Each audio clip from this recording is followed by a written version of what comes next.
창세기 39장 1절부터 23절까지 말씀으로 형통하게 하는 믿음, 형통하게 하는 믿음, 이런 제목으로 말씀의 은혜를 나누고자 합니다. 요셉 하면 우리가 생각나는 것이 꿈이죠. 꿈의 사람 요셉. 어릴 때부터 하나님이 요셉에게 꿈을 주셨어요. 요셉의 꿈 속에는 요셉의 인생을 통해 이루실 하나님의 놀라운 계획이 담겨 있습니다. 여러분들이 지난번 송년 축복 부흥성회를 통해서 정성진 목사님을 통해 예언기도를 받으셨을 거예요. 그 마지막 집회 시간에 참여하신 분들 그거 잊어버리면 안 돼요. 아멘. 그래서 제가 그때 이 녹음하게 했어야 되는데 지금도 아주 목사님 다시 부를까? 그래서 참 그 집회가 다 끝나고 그렇게 기도 안 해주거든요.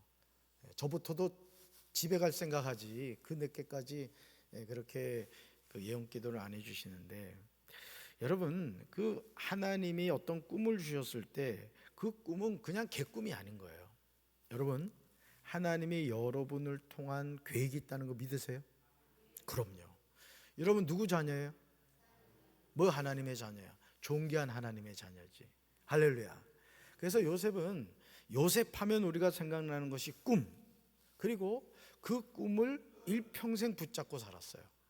심지어는 형들이 자신을 노예로 파는 그런 극악한 행동을 했음에도 불구하고 하나님이 주신 꿈을 요셉은 이해를 했기 때문에 그런 극악한 형제들의 그 인신매매의 고통을 이겨낼 수가 있었어요. 답사 꿈은 이루어집니다. 그래서 하나님의 자녀는 신앙생활하면서 여러분들이 꿈을 가져야 돼요. 꿈을. 아까 박민영 성도님이 수년제 우리 아들을 위해서 이제 1,000번제를 드리면서 이렇게 꿈에 대해서 얘기를 하셨어요. 보니까 마찬가지란 말이에요. 할 수 있다는 용기와 자신감을 주세요. 우리 사랑하는 아들 순현재 이렇게 하셨습니다만은 이게 참 중요한 겁니다. 그래서 요셉은 하나님이 주신 꿈 때문에 시련과 고통을 당하게 됐어요. 여러분 큰 일을 하기 원하는 사람들은요 인생의 시련과 고통이 반드시 있습니다. 왜? 그 과정을 통해 하나님은 우리를 연단하신단 말이에요. 여러분 순금도 그냥 순금이 되지 않죠. 순금이 나오려면 뭘 제거해야 돼요? 불순물을 제거해야 된단 말이에요. 우리가 하나님의 자녀로 꿈의 사람이 되면서 이 세상을 살아갈 때 그 꿈에 대한 대가가 있단 말이에요. 그게 고통과 시련을 통해서 오는 거야. 그냥 이루어지는 것은 꿈이 아니란 말이에요. 그래서 하나님이 크게 쓰시는 사람일수록 이 인생의 고난과 역경이라는 터널을 지나서 결국에는 하나님이 원하시는 그 꿈을 이루게 된다 이거죠. 할렐루야. 자, 그런데 이 시련과 고통을 당했지만 요셉은 믿음으로 그 시간을 능히 견뎌 형통한 삶을 살았다는 거예요. 그러니까 여러분 인생을 되는 대로 살면 안 돼요. 하나님의 자녀는 항상 이 꿈을 가지고 살아야 된단 말이에요. 그래서 저도 목회를 하면서 늘 저는 생각을 해요. 어떻게 하면 목회를 더 잘할 수 있을까? 어떻게 하면 우리 교회를 잘 이렇게 이끌어갈 수 있을까? 늘 생각을 해요. 그러면 하나님이 어느 순간 지혜를 주시더라고. 아멘이십니까? 그러니까 여러분들이 장로로서, 권사로서, 집사로서, 성도로서 신앙생활하면서도 어떻게 하면 내가 담임 목사님을 도와서 우리 교회를 잘 세워갈까, 이런 마음을 가지고 기도하잖아요. 하나님이 지혜 주신다고요. 할렐루야. 질문 볼까요? 질문. 요셉은 어떻게 형통한 믿음의 삶을 살았습니까? 첫째, 같이 읽습니다. 성실하게 살았습니다. 아멘. 여러분 요셉은요 애굽으로 끌려갔죠. 요셉의 형제들이 동생을, 아버지가 가장 사랑하는 동생을 은 20에 팔아먹었단 말이죠. 여러분 이게 인신매매잖아요. 형제 간에 이런 일이 있으면 안 되잖아요. 근데 아버지 야곱이 너무너무 편애를 했어요. 요셉을 채색 옷을 입히고 말이죠.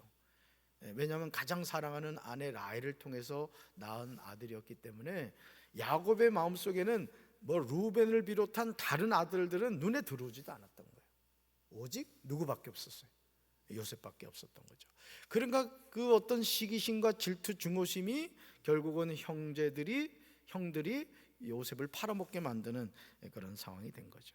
그래서 결국 이제 애굽 사람 보디발의 집에 이제 노예로 팔려갔습니다만은 참 놀라운 것은요, 보통 여러분 내가 사랑받던 아들에서 노예가 되었다. 그러면 어떤 마음이 들까요? 인생 되는 대로 되라, 그냥 막 사는 거예요. 그냥 막 허랑방탕하게 사는 거예요. 근데 요셉은 참 특이한 것이 노예로 팔리는 그런 고통스러운 상황이었음에도 불구하고 자신에게 맡겨진 일을 성실하게 감당했다는 거죠.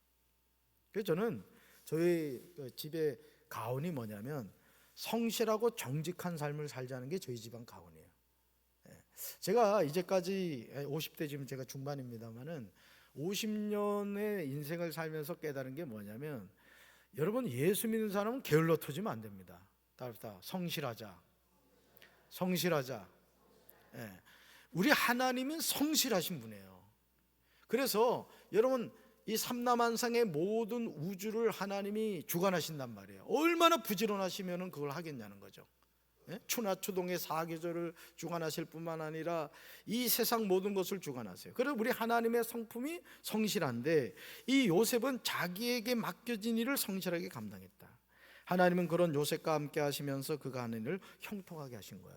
그러니 여러분, 지인사 대천명이라는 말처럼 사람이 뜻을 정하고 그 목표를 향하여 기도하면서 준비하면요, 안 되는 것 같죠? 반드시 됩니다. 왜? 누가 함께 하니까? 하나님이 함께 하니까. 그러니까 쉽게 가는 사람하고 정말 어렵게 가는 사람이 결국은 어떻게 되느냐? 쉽게 가는 사람은 쉽게 무너져요. 그러나 어렵게 그 꿈을 이루어간 사람은 그 꿈에 대한 하나님의 축복이 주어진단 말이에요. 할렐루야. 여러분들이 자녀를 사랑해도 너무 쉽게 돈을 준다거나 또 너무 쉽게 이렇게 집을 사준다거나 이러면 안 돼요. 자기가 노력해서 수고해서 그걸 해가야지. 이 줘버릇하잖아. 나중에 안 주면요, 삐집니다. 우리가 하나님 앞에서도 마찬가지라는 거죠. 여러분, 보디발은요, 요셉이 하는 모든 일이 잘 되도록 하나님이 돌보아 주시는 것을 보고는 그를 가까이 두고 자기 집안 일과 재산을 맡겨서 관리하며 자신을 섬기게 했어요. 그러니까 여러분, 하나님이 함께하는 인생은 하나님을 모르는 사람도 알게 된다는 거예요. 난 그래서 우리 사랑하는 성도 여러분들이 하는 일들마다 형통하게 되길 바라요. 그냥 로또 사면 그냥 기본이 10억. 안 믿어지니까 믿음 안 해. 샀다면 그냥 10억, 막 100억 말이야. 그래서 지금 목사님 이번에 로또 샀는데 100억밖에 안 됐어요. 얼마 필요하세요? 그럼 제가 그럴 거예요. 100억 됐다. 99억 주세요. 그러니까 여러분, 하나님의 어떤 일하심에 있어서 우리가 기억해야 될 것이 뭐냐면은, 믿지 않는 사람들이 우리 예수 믿는 사람들의 형통함을 봐야 되는 거예요. 요셉이 만약 자신의 인생을 한탄하며 살았다고 생각해봐요. 그러니까 여러분, 우리 예수 믿는 사람은 언제나 리스타트를 할 수 있어요. 여러분, 은퇴라는 거, 우리 강 장로님 리타이어 했단 말이에요. 은퇴했다고, 은퇴를 하셨어요. 근데 너무 젊어. 강승구 아직 청년이라고. 리타이어가 뭔지 아세요? 타이어를 갈아 낀다는 뜻이에요. 뭐죠? 새로운 출발에 섰다는 얘기예요. 그래서 장로님 이제 준비하고 있는 걸 제가 알고 있습니다만은, 여러분 인생도 마찬가지예요. 지나간 과거는 과거일 뿐이에요. 새로운 마음을 갖고 오늘 이 금요 성령 기도회부터 내가 뜻을 정하고 하나님을 바라보고 요셉처럼 노예로 팔려갔다 할지라도 성실하게 자신의 일을 감당할 때 하나님이 형통한 자가 되게 하신단 말이에요. 할렐루야. 우리 이병일 성도 금요 성령 기도에 나오셨습니다만, 내가 이병일 성도 좋아하는 것 가운데 하나가 뭐냐면은, 우리 이병일 성도는 어떤 일을 하면요, 프로의식이 있어요. 프로의식. 그래서 지붕 이렇게 다른 사람이 공사한 거를 이렇게 가서도 막 수리를 해준다고. 나 보통 안 해줄 텐데. 그러니까 항상 그런 프로의식이 있는 거야. 그러니까 하나님의 자녀는 자기 일에 대해서 어떻게 된다? 성실해야 된단 말이에요. 성실해. 주인의 눈에 불 떼는 사람이 되면 안 된다는 거죠. 자, 여러분 보세요.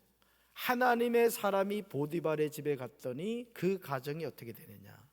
복을 받게 되더라. 여러분 때문에 여러분이 사는 지역이 복받게 되길 바라요. 할렐루야. 그래서 그때부터 하나님은 요셉을 위해 보디발의 집 모든 세에 복을 내리셨다는 거죠. 요셉은 노예가 된 상황에서도 범사의 믿음으로 성실하게 살았어요. 그러니까 우리 손호진, 이재현, 또 박시온, 박인혜, 저 강찬모, 우리 부교육자들이 항상 가져야 될 것이 어떤 생각을 이렇게 갖느냐면 이런 생각을 하는 경우예요. 저도 그런 마음을 가진 적이 있어요. 내가 이 교회만 떠나면 다른 데서는 잘할 것이다. 아니요, 여기서 잘해야 돼. 여기서 담임 목사 눈에 불 떼지 말고, 알았지? 여기서 잘 준비되고 잘 훈련되면 어디를 갖다 놔도 그 일을 잘 감당하는 거예요. 여러분, 내가 지금 노예라 할지라도 그 상황에서 하나님을 바라보고 성실하게 하면 하나님이 그의 삶을 형통하게 하시는 거예요. 이런 모든 상황에서도 성실한 사람이 형통의 복을 누리게 될 줄로 믿습니다. 예수 믿는 사람은 게을러 터지면 안 돼요. 집안도 깨끗하게 정리하고. 나는 지저분한 거 제일 싫어해요. 우리 선교회 회장들 내가 다 알아. 주일날 분명히 주보에 몇녀 선교회 청소를 하는 거 아는데 내가 가보거든. 야, 청소 안 하고는 넘어가는 선교회 있더라. 회개할지어다.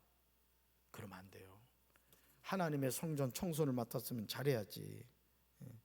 잘합시다. 쓰레기통도 안 비우고 말이지. 그러면 안 된다고. 자, 둘째 봅시다. 둘째, 요셉은 어떻게 형통한 믿음의 삶을 살았습니까? 둘째 읽어볼까요? 죄에서 떠나 살았습니다. 이 요셉이 저처럼 잘생겼나 봐요. 아멘한테 복이 있을 줄 알아. 너무너무 잘생겼나 봐.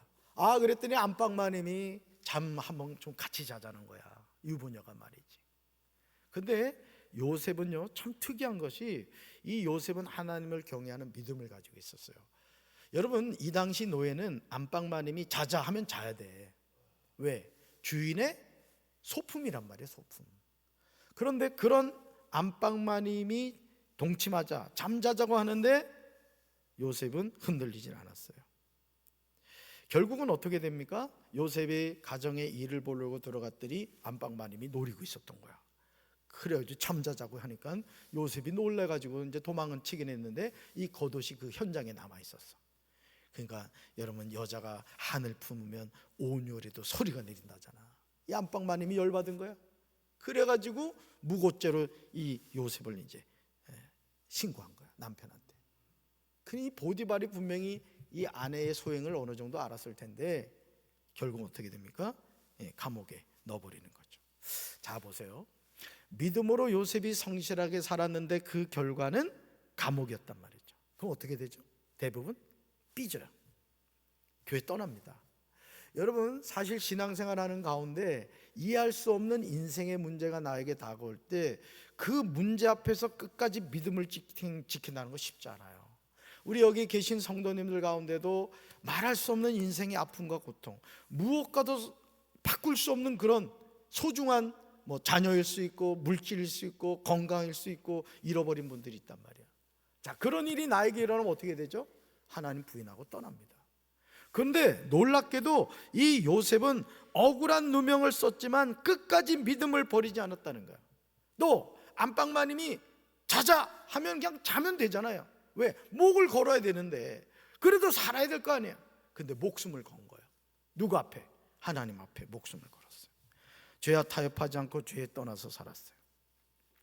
결국 어떻게 되죠? 죄에서 떠나 삶을 살아갈 때 하나님은 우리 삶을 형통하게 하신다는 거예요. 여러분, 죄의 미혹에 넘어가지 맙시다. 선악을 알게 하는 나무의 열매는 따먹으면 안 돼요. 예수 믿는 사람은 잘 되는 게 장땡이 아니에요. 목회도 그렇더라고. 꽁 잡는 게 매가 아니에요. 큰 교회 간다고 훌륭한 목사고 어려운 교회 있다고 목사가 아니냐, 그게 아니에요. 어느 곳에 있든지 우리는 항상 죄에서 떠나 하나님 주신 사명을 감당해야 되는 거예요. 오늘도 후배가 목양실 찾아와서 한참을 얘기를 나눴습니다만 제가 그 후배한테 한 말이 그거예요. 하나님 앞에서 진실하게 살아가면 하나님이 반드시 축복하실 것이라고 제가 이제 그렇게 기도를 해줬어요. 우리 사랑하는 성도 여러분들도 죄의 유혹을 단호히 거절하고 죄에서 떠나 살아가길 주님의 이름으로 축원합니다. 불의한 물질 탐내지 말고 남의 눈에 피눈물 나게 하는 악한 행동하지 말고 성실하고 정직하게 하나님을 경외하며 믿음으로 살아가는 우리 성도들 되기를 주님의 이름으로 축원합니다. 자, 셋째 볼까요? 셋째, 요셉은 어떤 형통한 믿음의 삶을 살았습니까? 셋째, 같이 읽습니다. 한결같은 은혜로 살았습니다. 아멘. 자, 보디발이 아내의 이야기 듣고 요셉을 감옥에 가두었죠. 자, 그런데 보세요. 요셉이 보디발의 집에 갔을 때 이미 하나님은 보디발의 집에 와 계셨어요. 잘 들으세요. 요셉이 형들의 미움을 받아 노예로 팔려서 보디발의 집에 갔는데 거기 누가 계셨다? 하나님이 계셨어요. 자, 보디발이 아내 말 듣고 열받아 가지고 요셉을 감옥에 보냈어요. 거기 누가 계셨다? 하나님이 계셨다. 이런 하나님을 뭐라 그래요? 임마누엘이라 한단 말이에요. 그러니까 하나님은 우리보다 앞서서 우리가 어떤 인생의 고통과 고난의 장소에 가 있다 할지라도 하나님은 이미 그곳에서 우리를 뭐하고 계시다? 기다리고 계시다 이거예요. 여러분, 하나님이 함께하면 되잖아요. 하나님이 내 인생을 붙잡으면 되잖아요. 이해할 수 없는 일이 내 삶에 일어난다 할지라도 하나님이 계신 인생이 복받은 인생이란 말이에요. 할렐루야. 자, 그래서 어떻게 되죠? 하나님은 요셉을 간수장의 눈에 들게 하셨어요. 그러니까 요셉의 삶에는 항상 임마누엘의 축복이 있었던 거예요. 보디발의 집에 갔더니 이미 하나님 계시고, 감옥 갔더니 이미 하나님 계셨어요. 그러니까 간수장이 요셉을 보니까 너무 존귀하게 보였던 거죠. 그래서 요셉에게 또 이제 총무일을 맡기죠. 하나님은 요셉이 하는 일마다 형통하게 하셨어요. 저는 여러분에게 이런 축복 있게 되길 바랍니다. 여러분이 만지는 것마다 복 있게 되길 바라요. 여러분이 하는 일마다 형통하게 되길 바라요. 할렐루야. 그래서 하나님은 요셉이 어떤 상황이 있든지 한결같은 은혜로 함께 하시고 그의 삶 모든 곳을 은혜로 채워주셨어요. 그러니까 믿음으로 사는 사람에게는 하나님의 은혜가 넘치게 된다.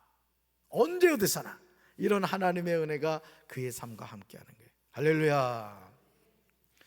여러분, 우리가 신앙생활 하다 보면 이 억울한 상황에 처하게 될 때가 있어요. 그렇지만 그때도 믿음으로 살 때 하나님이 풍성한 은혜를 주실 줄로 믿습니다. 때로는 담임 목사님이 몰라주고 말이죠. 또 여러분들이 어떤 하나님 앞에 하는 어떤 일들에 대해서 하나님의 어떤 응답이 늦게 되는 것 같이 느껴질 때 있어요. 그런데 하나님은요, 거짓이 없으세요. 저도 30여 년 목회를 해보니까 하나님의 시간표는 거짓이 없어요.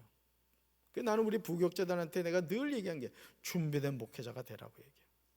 너희들이 준비된 목회자가 되면 하나님이 반드시 너희를 쓰신다. 내가 늘 그렇게 축복을 해요. 우리 성도 여러분들은 마찬가지예요. 성도 여러분들도 하나님 앞에 쓰임받는 인생이 되란 말이에요. 그냥 교회 문지방만 달고는 인생 되지 말고 정말 내 남은 인생 하나님께 쓰임을 받겠다. 교회 와서 청소도 하고 말이지. 우리 하종선 성도하고 요즘 박용덕 집사님이 교회 청소를 얼마나 열심히 해주는지 말이에요. 내가 미끄러질 뻔했잖아. 얼마나 고마운지. 여러분, 하나님의 일은 크고 작은 게 없습니다. 크고 작은 게 없어요. 하나님이 여러분에게 감동 주시면 그 감동 가지고 하란 말이에요. 아멘이십니까? 화장실 갔는데 지저분하면 금방 청소하면 되잖아요. 누구 일이에요? 그 일이 하나님의 일인 거지. 할렐루야. 그래서 성도가 믿음으로 올곧게 살아갈지라도요, 죄의 유혹과 억울한 일을 만날 수 있어요. 저도 부목사 생활을 16년 하는데 진짜 이 담임 목사님들이 나쁜 사람들이 있어. 진짜 부목사가 열심히 하면 인정하고 칭찬해 줘야 되는데 이놈이 무슨 꿍꿍이 속으로 저렇게 열심히 하나. 그런 목사님이 있다니까. 저도 억울한 일 많이 당했어요. 억울한 일, 속상한 일. 사진 없어졌다고 나보고 없앴대, 세상에. 어떻게 하소연할 수도 없더라고요. 여러분, 하나님은 요셉처럼요, 어떤 상황에서도 믿음을 지키며 성실하게 살아가는 성도를 형통하게 하세요. 따라합시다. 성도는 게으르면 안 됩니다. 믿음을 지키고 성실해야 됩니다. 아멘. 뭐 하나 맡기더라도 말이에요, 똑 부러지게 돼. 똑 부러지게. 그냥 온열 썩은 동태눈같이 흐물퉁해가지고 뭘 하나 시켜놔도 그냥 다시 그냥 일하게 하고 그러지 말라고. 그냥 똑 부러지게 말이지. 할렐루야. 아멘. 그렇게 해야 돼요. 그리고 죄와 가까이 하면 안 돼. 술 담배 다 끊고 여러분들이 마음을 결단하고 그냥 멋지게 신앙생활 하자고요. 우체함이네 시원찮아. 할렐루야. 밥 먹을 때도 꼭꼭 씹어 먹고 말이에요. 방구도 뿡뿡 끼고 말이죠. 그렇게 하나님 경외하며 삽시다. 그리고 죄에서 떠나 살아가는 성도를요, 한결같은 은혜로 지켜주세요. 여러분, 하나님은요, 따라붙어, 하나님은 공짜가 없으십니다. 아멘이십니까? 우리가 요셉처럼 정말 억울한 상황 당한다고 그것 때문에 시험 들지 말고 하나님 아시면 되지, 하나님 갚아주시지, 이 믿음 가지고 승리하는 우리 성도들 되기를 주님의 이름으로 축원합니다. 가슴에 손 얹읍시다. 사랑의 주님, 요셉은 아버지 야곱의 사랑을 독차지했습니다. 형들이 그런 요셉을 바라보면서 미워했습니다. 증오했습니다. 그래서 사랑하는 동생을 노예로 팔아먹었습니다. 얼마나 억울하고 속상했겠습니까? 그러나 요셉은 그 고통 가운데서도 하나님을 바라봤고 하나님이 주신 꿈을 꾸었습니다. 보디발의 집에서도 보디발의 아내의 미혹에 여호와를 경외하는 믿음을 지키고자 죄를 짓지 않았고 다시 감옥으로 갔습니다. 그러나 이미 하나님께서 감옥에서 요셉을 기다리고 계셨습니다. 주님, 내 인생이 안 되는 것 같고 꼬이는 것 같고 막히는 것 같고 늦어지는 것 같다 할지라도 하나님을 바라보므로 성실하게 정직하게 믿음으로 승리하는 삶을 살게 하옵소서. 오늘 우리가 뜨겁게 찬양하고 부르짖어 기도하다가 우리 인생이 바뀌게 도와주시고 우리의 생각이 바뀌게 도와주시고 저주의 사슬에 끊어지게 하시고 축복의 통로가 회복되게 하옵소서. 예수님의 이름으로 간절히 기도합니다. 아멘.